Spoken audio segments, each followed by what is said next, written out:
Hello everyone, मैं हूँ आपकी होस्ट समीरा और आज हमारे साथ है किरण जी। सो Kiran ji, firstly welcome to वीरल बयानी। Thank you, Meera. Thank you so much. It's a pleasure. Well thank you. इसी के साथ साथ जानना चाहेंगे, आपका नाम जो है ना, स्मिता के नाम से भी आपको जानते हैं, बट ऑन स्क्रीन किरण के नाम से जानते हैं। You're क्यों the आपने जी?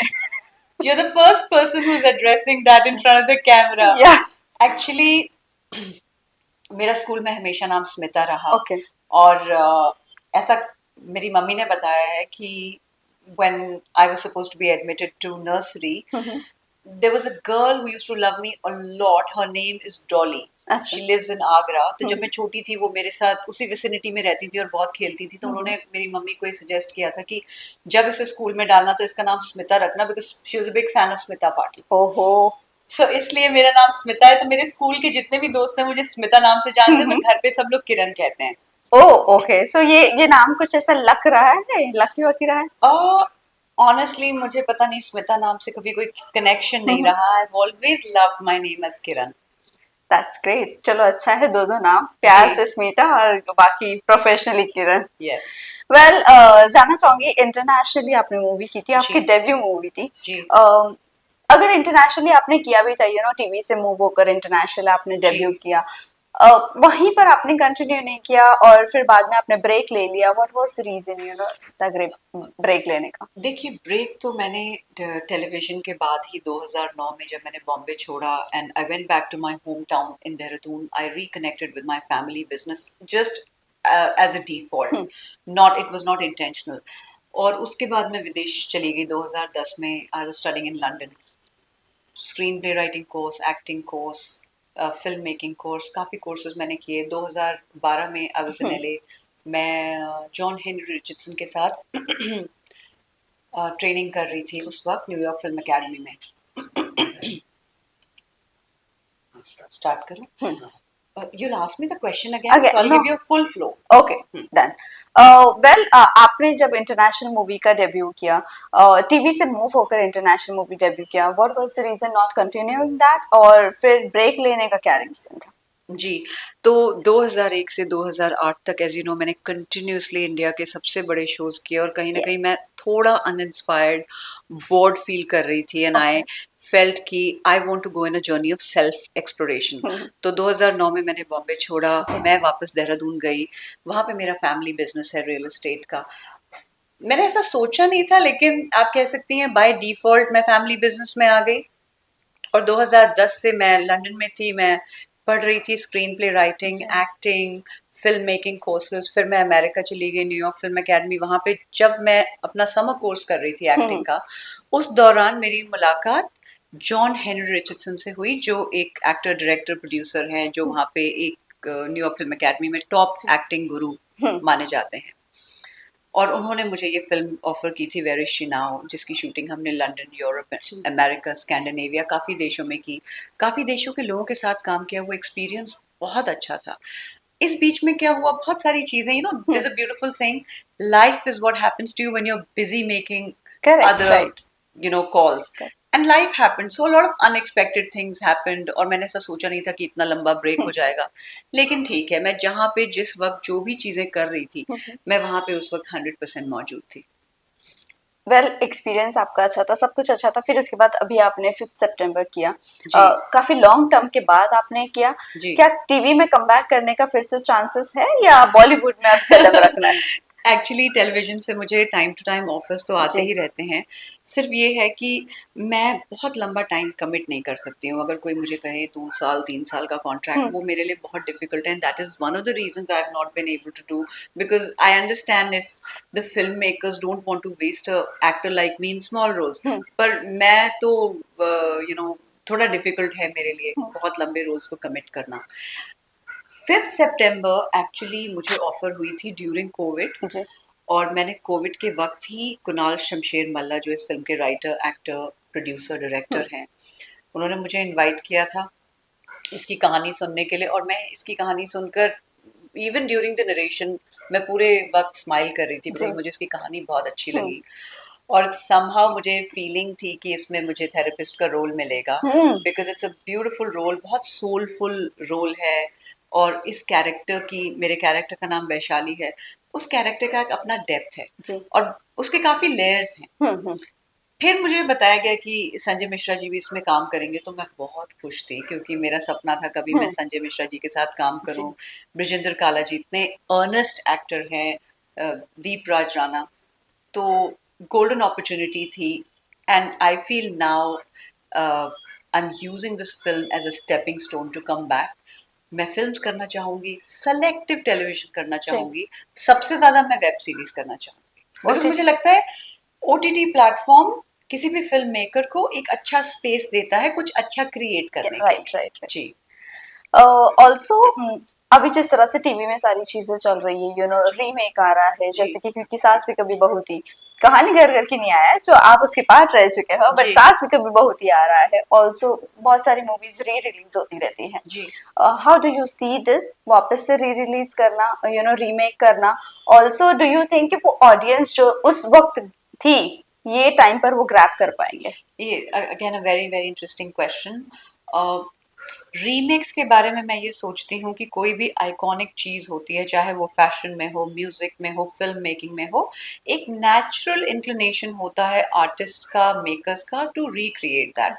हमें ये भी समझना पड़ेगा कि समय समय पे ऑडियंसेस का डेमोग्राफ बदलता है, हम्म। और खास करके कोविड के बाद तो डेमोग्राफ इस लेवल पे बदल रहा है Yes. कि द ऑडियंसेस आर डिवाइडेड। इस Correct. चीज को फिल्म मेकर्स को समझना पड़ेगा कि हम वो अपेक्षाएं नहीं कर सकते हैं कि एक वक्त में, आप सोचिए, हिंदुस्तान में सिर्फ फिल्में थी, टेलीविजन था। आज सोशल मीडिया है, नेटफ्लिक्स पे है। आज आप नेटफ्लिक्स में बैठे, अपने घर पे बैठे आप दुनिया के इतने प्रोग्राम्स अलग अलग भाषाओं में देख सकते हो। Correct, right. Today the audiences have too many choices and options. So आज ये प्रिडिक्ट करना Hmm. कि वर्ल्ड का कोई भी बड़ा शो हो वो वापस रिक्रिएट किया जा रहा है, हम उम्मीद कर सकते हैं, बिकॉज क्योंकि सास की बहुत बड़ी फैन फॉलोइंग है Yes. All over the world. But we don't really know, we Hmm. Can't predict कि क्या होगा।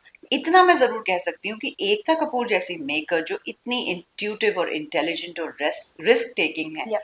अगर वो कुछ रिक्रिएट कर रही हैं, it will be worth having a look at it.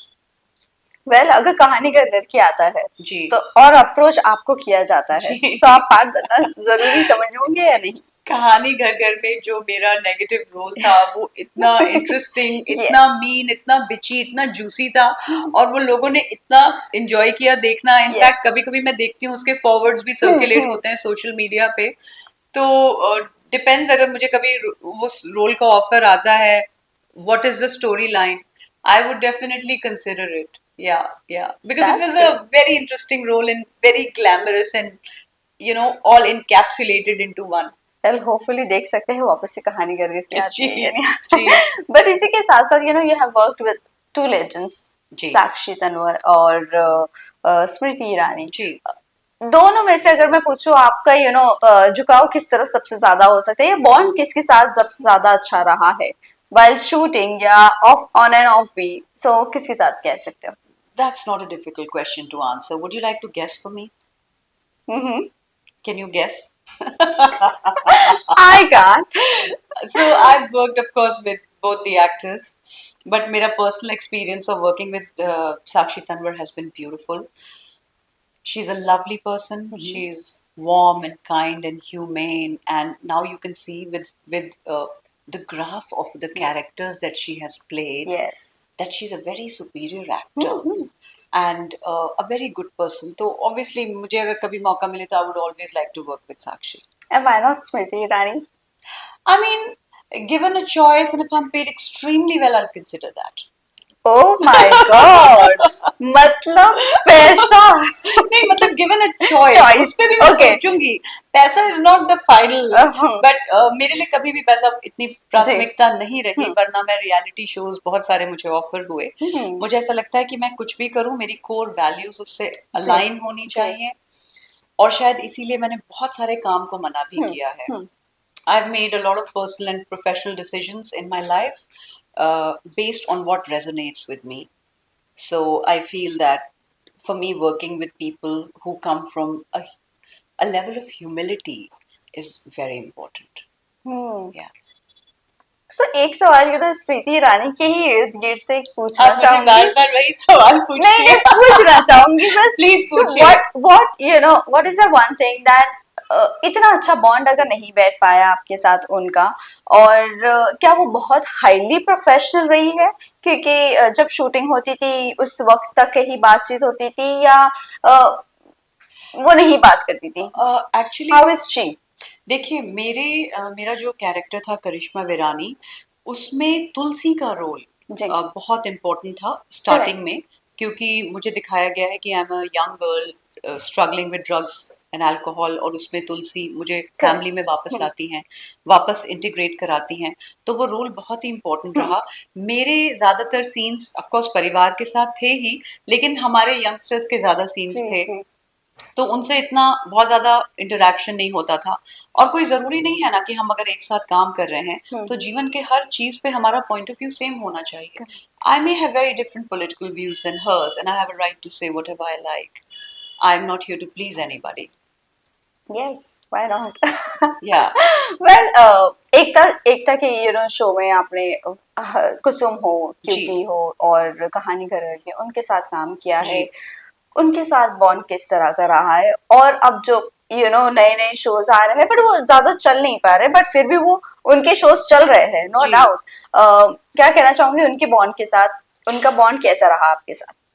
मैं इस चीज़ को ज़रूर बोलना चाहूँगी कि I feel Ekta Kapoor is one of the most gifted business women and in her own right film maker, television maker, because उनका एक risk taking ability, her business decisions, her instincts on story, screen play, casting of right people, ये एक God gift ही हो सकता है।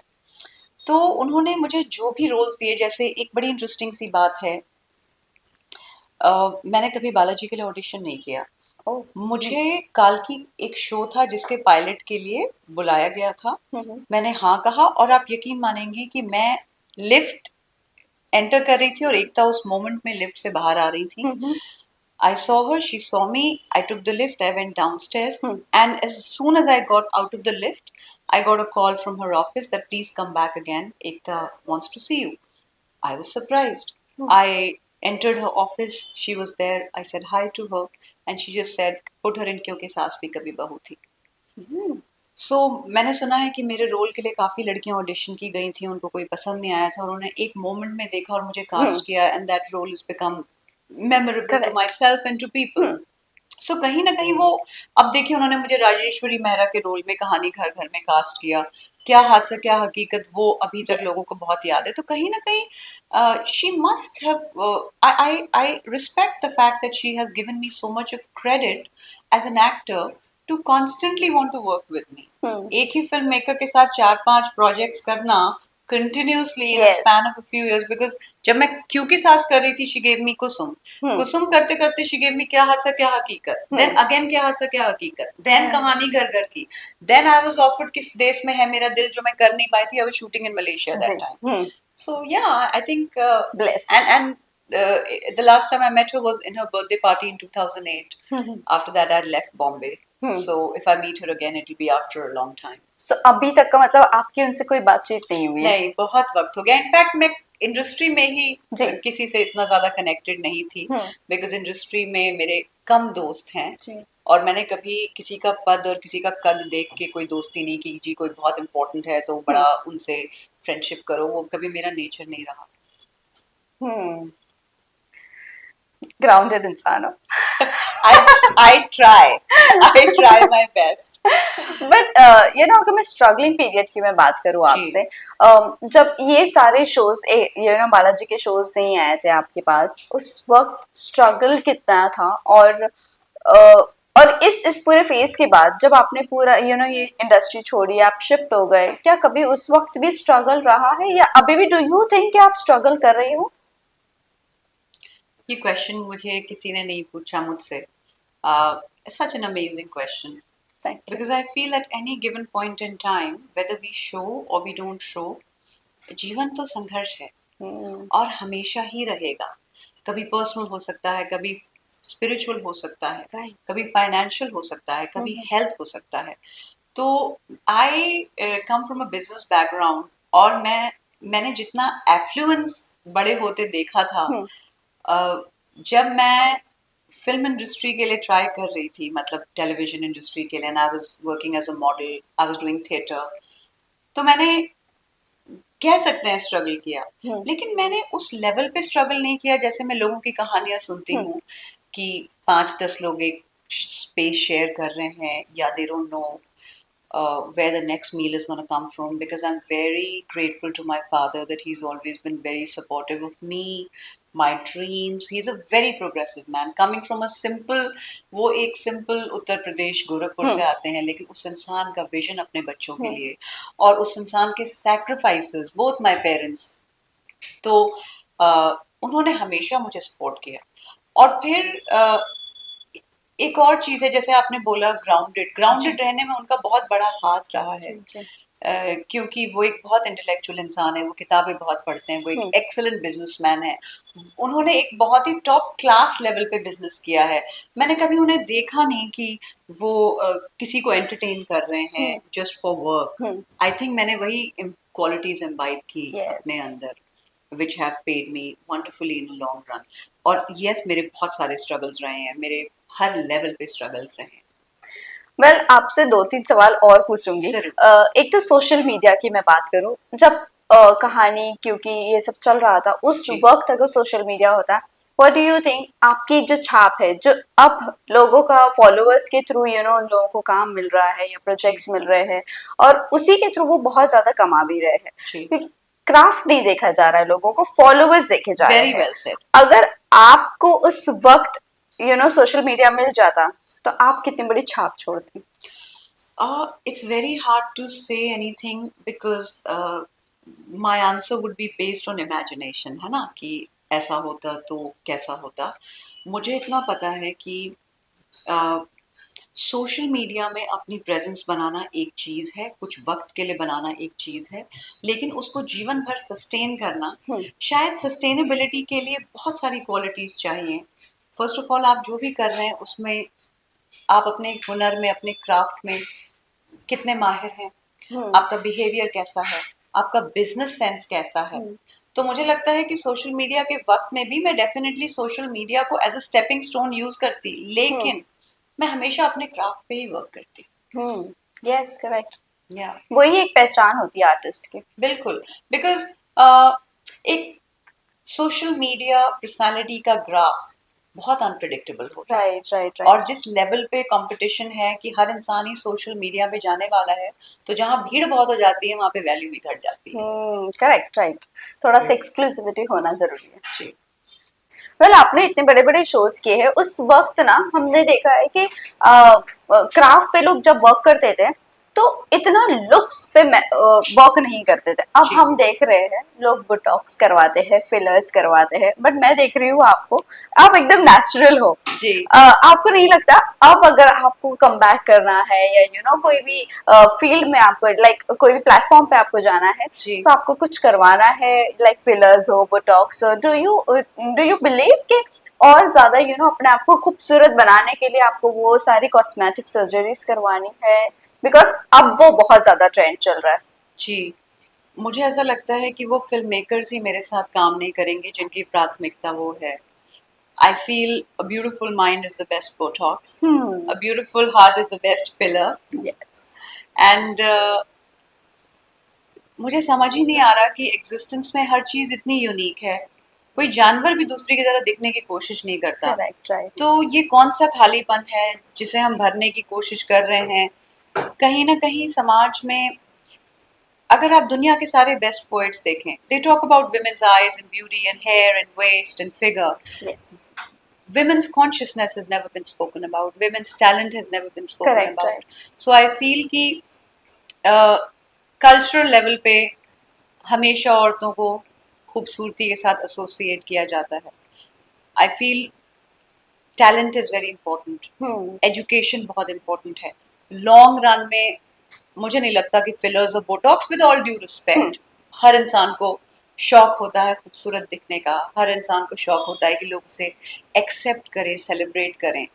अ, मुझे personally ऐसा लगता है कि मेरी प्राथमिकता है कि मैं और इवॉल्व हूँ और बेहतर इंसान हूँ, अपने क्राफ्ट पे और काम करूँ, हम्म, और जैसी मैं हूँ वैसा आप देख रहे हैं मुझे।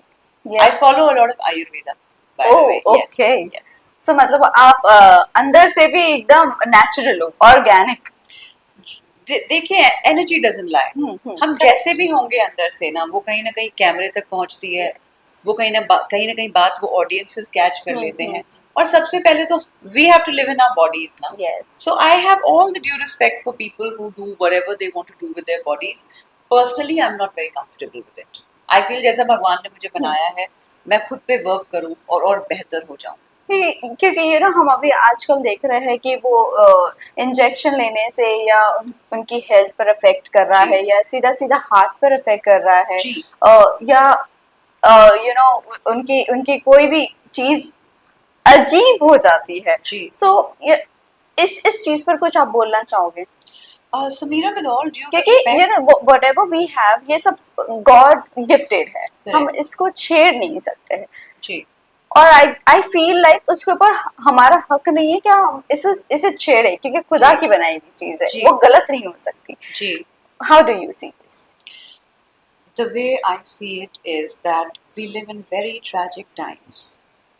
मैं ट्रैजिक इसलिए कह रही हूँ बिकॉज हम कभी भी कोई सोशल मीडिया खोलते हैं तो हमेशा एक कांस्टेंट कंपैरिजन जी.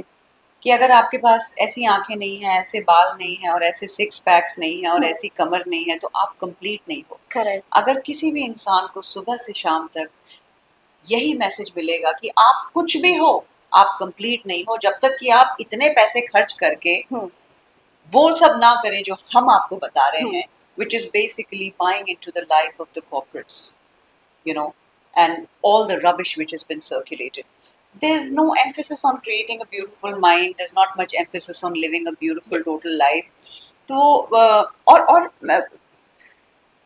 कहीं ना कहीं हर इंसान चाहता है कि लोग उसे देखें, लोग उसे चाहें, लोग उसे पसंद करें, लोग उसकी तारीफ करें. ये हमारा बेसिक प्राइमल नेचर है. करेक्ट. हम अपने नेचर से कितना ही दूर हो सकते हैं. एग्जैक्टली. लेकिन मुझे ऐसा लगता है कि थोड़ी अपनी अवेयरनेस पे वर्क करना चाहिए और कोशिश करनी चाहिए कि भाई हम दूसरों के लिए प्रोडक्ट ना बने. We have to be the star in our own lives. We have to be the star in our own shows. Yes, that's Yeah. Great. Well, lastly जाते जाते ही जानना चाहूंगी, अगर अभी आपको जिस तरह अपॉर्चुनिटीज मिलती है, लाइक किस तरह के रोल्स करना आप पसंद करोगे? अदरवाइज अब तो बहुत टाइप कास्ट भी किया जाता जी. है. जी. सो किस तरह के रोल्स है, और कुछ बकेट लिस्ट आपकी प्लान की हुई है? मेरी बकेट लिस्ट ये है कि मैं वो रोल्स करना चाहती हूँ जो मेरे साथ रेजोनेट करें. Length of the role is not important. Independent film makers और एस्टैब्लिश्ड फिल्म मेकर्स वो इम्पोर्टेंट नहीं है. बात ये है that I must trust the story telling, the screen play, the director, the team. तो मेरे लिए मुझे लगता है कि वेब सीरीज एक बहुत अच्छा प्लेटफॉर्म है. जैसे मैंने बताया कि वेब सीरीज में एक स्कोप होता है कि आप संयम से एक कहानी सुना सकते हैं. उसकी एक बिगनिंग है, उसकी एक मिडल है, उसकी एंड है. अदरवाइज ऑल्सो मुझे लगता है फिल्में, अच्छी फिल्में, उनमें अच्छे roles, I am open to doing stuff. But मैं चाहूँगी कि रोल्स सिंपल भी हों, सरल भी हों, चैलेंजिंग भी हों, और जो मुझसे अनएक्सपेक्टेड है उस तरह की भी चीज़ें हों. So I'm really happy to play along as long as the storytelling is lovely. चलिए, लास्टली जाते जाते हमारे फैंस एंड व्यूअर्स को आप क्या कहना चाहोगे? मैं फैंस और व्यूअर्स को ये कहना चाहूँगी कि मैं हमेशा बहुत धन्य हूँ कि आपसे मुझे इतना प्रेम मिला, इतना आदर मिला, और मुझे लगता है कि मेरा ये पर्सनल उत्तरदायित्व है कि मैं हमेशा जब स्क्रीन पे आऊँ तो आपके चेहरे पे एक स्माइल ज़रूर आए.